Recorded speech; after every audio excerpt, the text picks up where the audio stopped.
क्या सच में पांडवों के लिए जला था खांडव वन? यह है ये अनसुनी बातें। एक दिन अर्जुन और भगवान श्री कृष्ण ने जल विहार पर जाने का मन बनाया।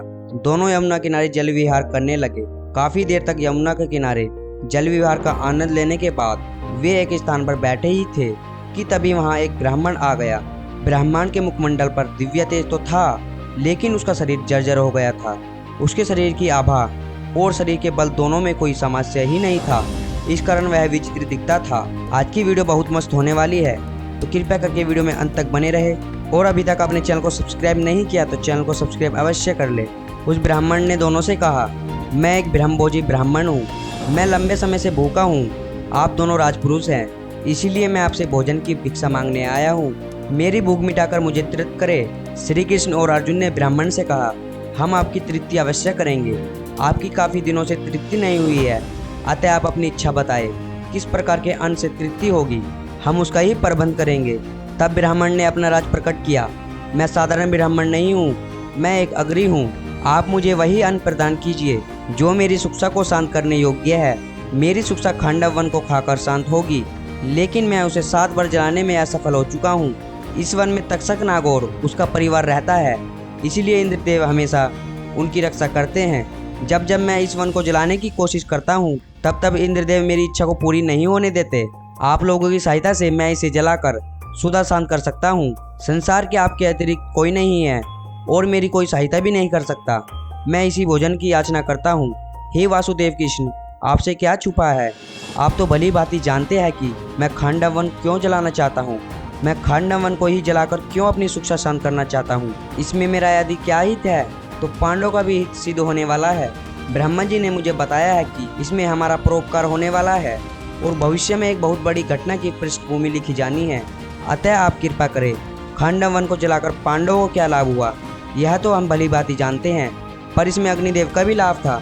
ब्रह्मा जी ने ऐसा क्यों कहा था?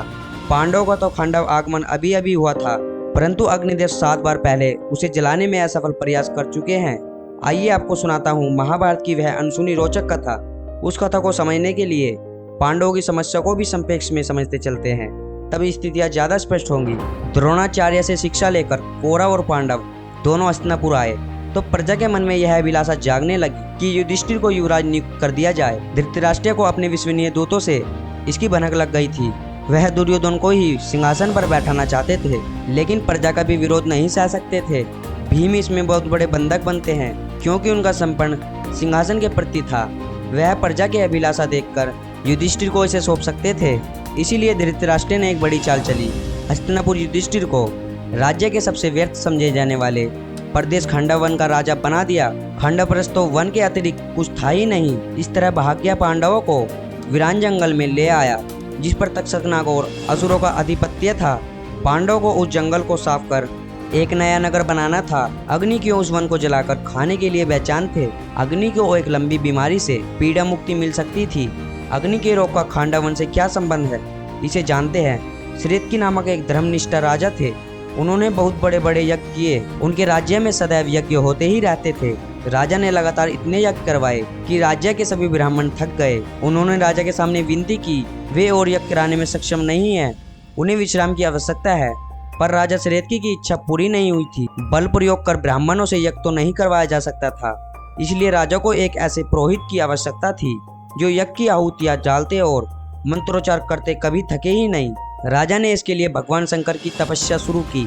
भगवान शंकर प्रसन्न हुए और राजा श्रेतकी से इच्छा पूछी तो राजा ने अपनी विशेषता बताकर एक योग्य पुरोहित देने की प्रार्थना की। शिवजी ने कहा, मेरी ही अंशस्वरूप ऋषि दुर्वासा के पास जाकर उनको सेवा से प्रसन्न करो, उनसे उत्तम पुरोहित तुम्हें नहीं मिलेगा। दोस्तों, आगे क्या हुआ उस बारे में हम कभी और चर्चा करेंगे, लेकिन दोस्तों इस वीडियो को देखने के बाद आपको यह तो निश्चित हो चुका होगा कि इसमें दोस्तों अगर आपको वीडियो अच्छी लगी तो वीडियो को लाइक कर दीजिए और अपने दोस्तों में शेयर करना मत भूलना। तो मिलते हैं दोस्तों अगली वीडियो में बहुत जल्द।